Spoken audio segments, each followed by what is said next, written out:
dramatically, having a tremendous impact on the planet. It just happened. In this world, 150, 200 years is not a very long period.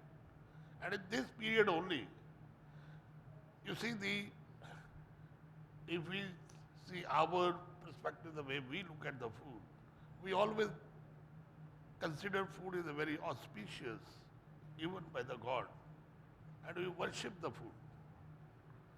So when we see the food from that perspective, if we see the food as a manifestation of God, it means we have to respect food. It means we are not to waste the food. It means we are not to throw the food. So there are a lot of angles come in that if we see it in a different perspective of the food. But the problem is when the food is made as a commodity, and this commodity has no ethics. We have gone far away from the ethics of the food and the human being. So somewhere we have to think about the food. We have to see the food with a little different eye, with a different way, not as a commodity, but its food is also now, we say, is biological. And the only two things in this world, of this universe, in this universe, which is the composition of perfect ratio of the five elements. And only then there is a life. That is the food and this body, our body, our biological body. And this balance of this composition is only kept through the food, and there is nothing else. So we have to understand the food a little differently also. We have to learn a lot from the nature and the earth, and we have to understand the theory of the five elements. And I'm saying, when I say understand, I'm only saying understand these things as a cook, because everyone cooks food. It is not only the professional cook, but at home, somebody cook at home for also for the people. So people have to understand wherever it is very important, because the food is very individualistic also. It is not, there is no nothing journal formula that everybody has to follow. Maybe something is good for you, may not be good for me. We have to understand the compatibility of the food or incompatibility of the food. When the major reason is happening, because our combinations of the food is not right. They may not be scientific. We only see from the point of view of the taste, and we say, oh, it looks nice. But maybe the ingredients in that are not compatible. They are not agreeing with each other. When we eat them, they give a different impact in the food, because we don't consider them while eating. Their effect on the body is hot or cold, it's acidic or alkaline, which makes too many acidic things to eat. There's no balance of this food. So we have to understand all these things also to have the choose of the right food, and the food is good for the wellness. And the same food, which is, against the wellness, is the same food. So we have to handle the food very differently and understand that. And we must give importance to the basic rights, what was the clean air, water, marine life, wholesome food. And you will be surprised, somewhere I think, like, which is coming nowadays, the plant-based food and all that. In India, we understood long time back, our country is not a vegetarian country. It's a non-vegetarian country even today. The more population eat the meats and all that. But we eat with a very well balance of the meats and the vegetables. So it was realized, and it was started saying that keep emphasis on the plant-based food. That is why we have a good balance of the plant-based food and the meats. It's not. So there is a lot which we can learn from our own knowledge, which is lying in the, in the Vedas or old practices, or our ancestors used to practice and eat that food. We must understand that food, and we do it. And it's important that That's the harmony of the nature we have to keep, and that we have to keep the well balance of the eating of the meats and eating of the plant-based food also. Must keep the good harmony of that. We should not go only, eating only the meats and all those things. And we must choose the right food. That will make the difference in the planet. We must choose the right food. It's very important. You can, if somebody thinks that what I can contribute into the sustainability of the future or in the environment, if you can't do anything, at least choose the right food 3 times a day is good enough to contribute into the environment. So everybody can contribute a lot, and you will see it makes a lot of difference at the end. And even like we say that the people talking about the seasonal food, even you can make your meats and also seasonal. Maybe they are available around the year, but if you do the combination of the meats and the seasonal vegetables, what will happen? The vegetable also added into the meat quantity will reduce, it become a good balance, and your meat will also become seasonal. It automatically things will become different. So it's very important to choose the seasonal food, and there are few things. If you choose the wholesome food, every food is complete by itself, if it is a complete food. But if only some parts are removed and some parts are changed into something else and used somewhere else, we are then reducing the goodness as a nature, goodness of that food. And it will definitely react to the body also differently. So the wholesome food, must be taken, and not the refined and the processed food should be it should come to zero. And I'll come a little bit on the processed food also later. Now I'm not saying I'm against the processed food, but everybody should be encouraged to do the basic cooking. You see, you can only control your food at various steps. Easy to say, eat less salt, less fat, less sugar. But that control, you can only do it if you cook yourself, and at every step you control according to your requirement and your individualistic diet. Otherwise, the processed food you will get the standard.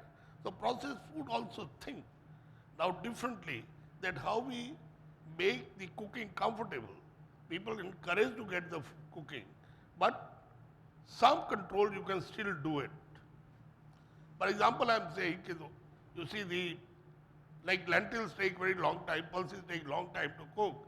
If only boiled pulse is available in the cans or processed easily, but you temper yourself the way you want it. You add the spices the way you want it, according to your taste and according to your temperament of the mood, and according to the family you do it.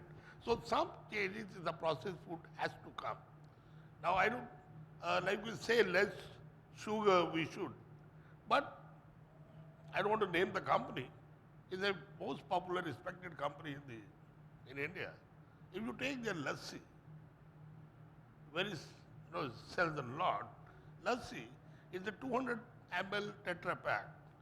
You have to put 400 ml, even more water in that to get the required good amount. Still, it is very sweet.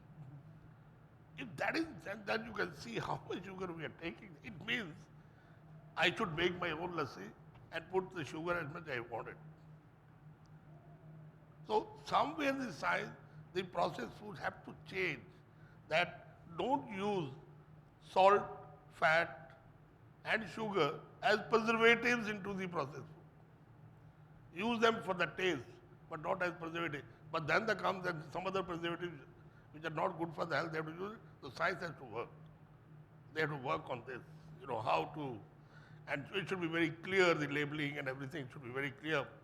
And so the other, when you choose food, you choose fresh foods, and then or maximum you can buy the dried foods, buy the sun-dried foods or the pickles, than the preserved foods, because that's much more better. And local is much more appreciated because the the temperament or the body and the plants which are local, they are both having a to complement each other with the five elements. Because the five elements composition changes from location to location.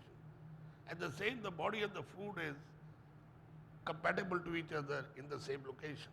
So that is how you will see the food also changes with the climatic conditions. The dishes, the vegetables also, like in summer with a high water content, which is the body is required more.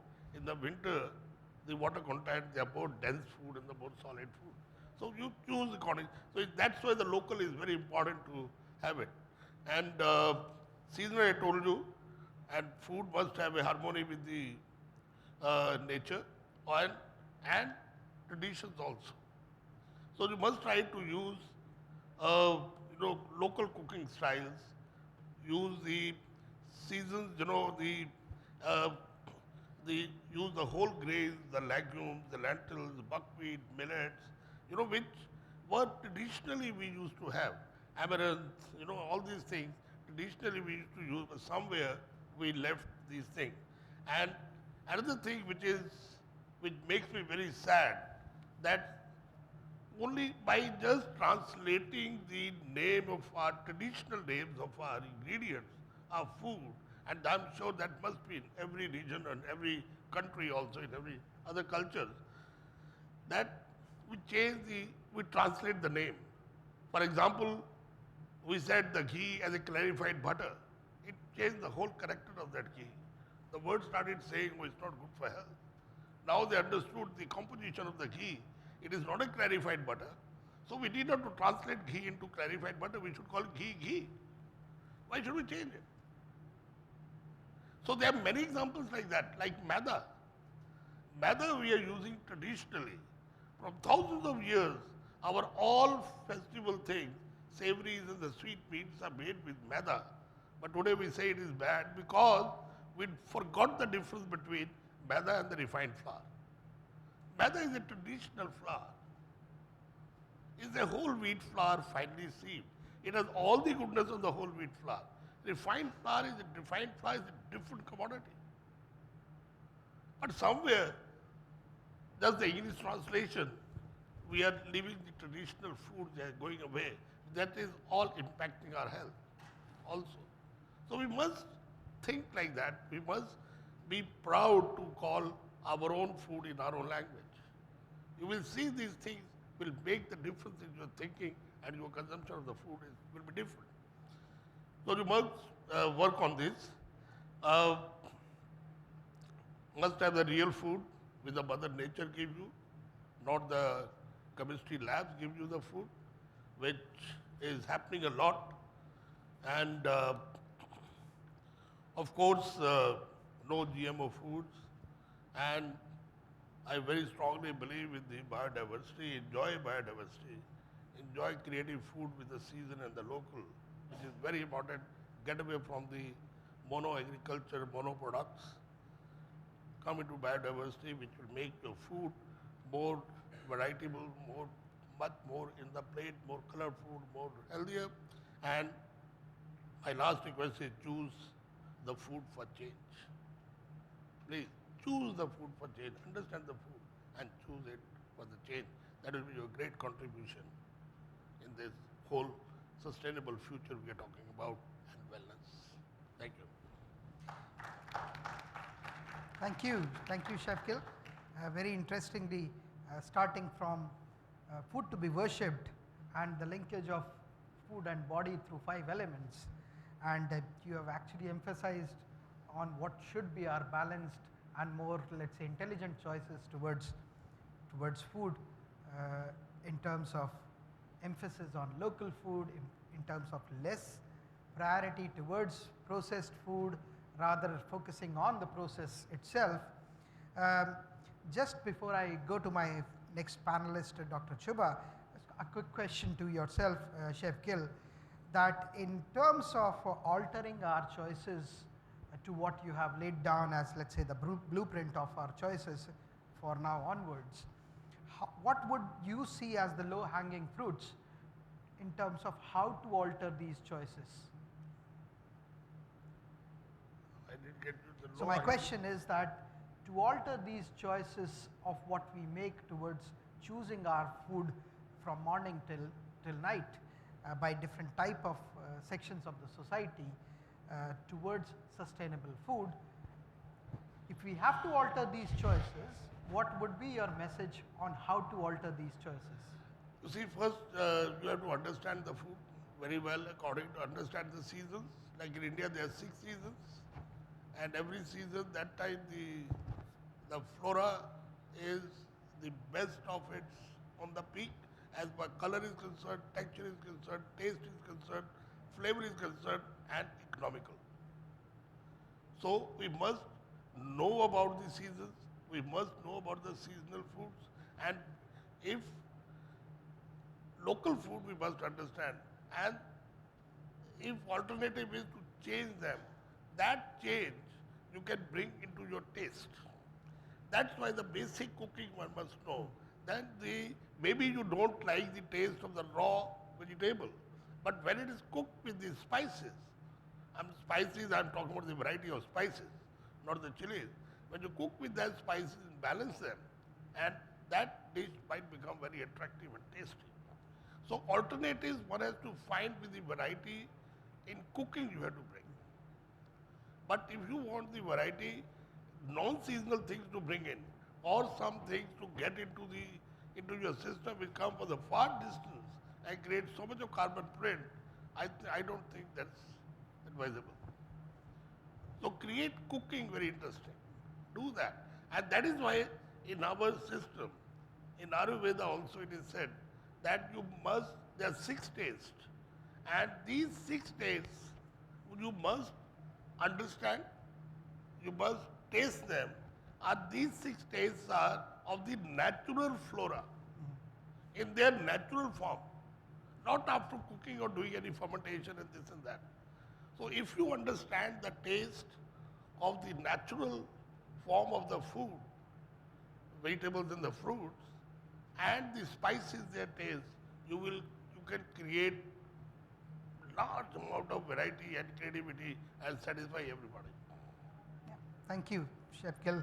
I wish my kids would be watching this discussion, because many a times their choices influence our choices for the food, and that's where I bring my fellow colleague Dr. Chuba on what is her perception in terms of a sustainable food, and particularly on the balancing act that we do or try to do throughout different choices that we make towards the food.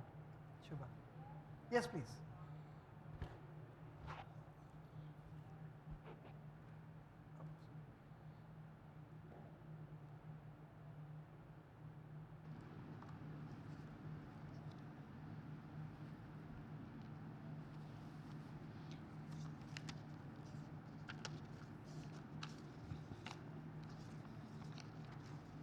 Good morning once again.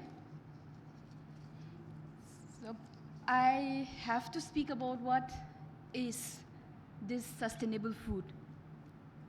When we look at food, food is essential for human sustenance, irrespective of your social group, irrespective of the age, gender,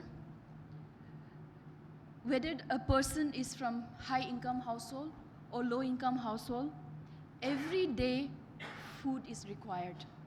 So it's a very, very essential component for human sustenance, or in a way you can say basic. I would like to go back to the history and then come quickly when we're trying to understand food, sustainable food. And when we see early humans had a nomadic life driven by the search for food. When agriculture started roughly about 10,000 years ago, the process of food cultivation led to human settlements, and these settlements grew over time. With the advent of Industrial Revolution, as urban pockets were established, we saw the establishment of food markets, and the food market became an important source of food for the population. Currently, with rapid urbanization and with a larger portion of global population in the urban areas, food market and trade has become as important as the food production system itself, influencing both availability and access. Therefore, when we look at food, it's important for us to look at food as a system. It's important for us to look at it from producer to the consumer and also up to the waste management. We need to look at it as a whole. And when we look at food system as it developed, driven by existing environmental conditions, land resources, and technological advancements, we saw that the whole system, various systems have changed over time. And when we see the food production, supply chain, and also the consumption aspect, all of these, as it developed, has caused large-scale land use changes. It has had huge impact on land resources and on the environment. And this adds concerns for the sustainability of the food system in the future, because now we're living in a current world where land use change is a big issue, as well as also where we are seeing degradation and also depletion of various land resources. And to add to that, climate change, again, is going to add stress to the food system.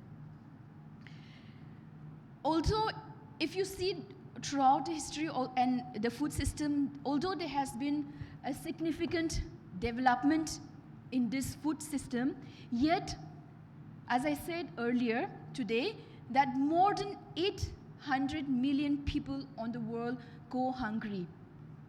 And while a larger segment of the population consumes in excess, leading to issues related to unhealthy diets.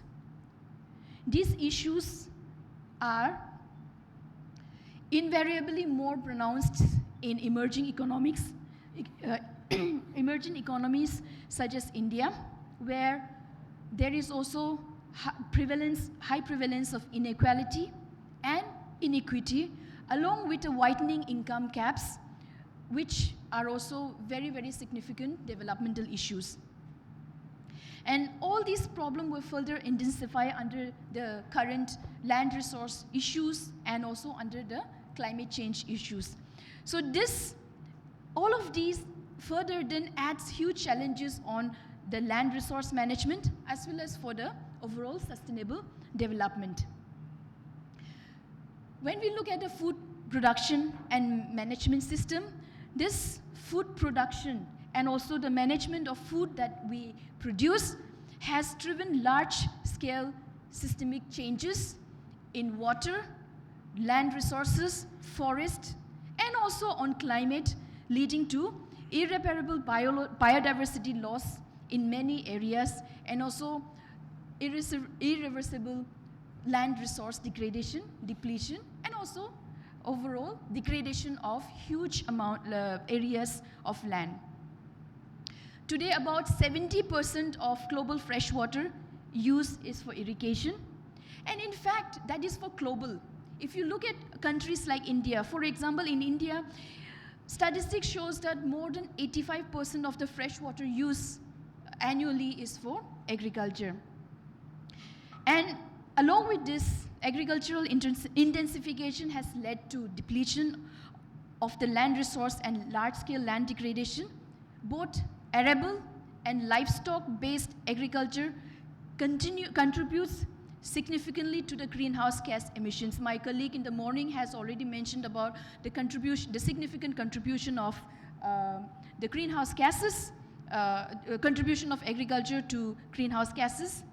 And as populations grow, and it's projected that populations will grow in the near future, and more so in the developing countries as populations grow, especially in developing countries and also not only with the growth in population, but also with the increase in the purchasing power of the people, the demand for food will increase.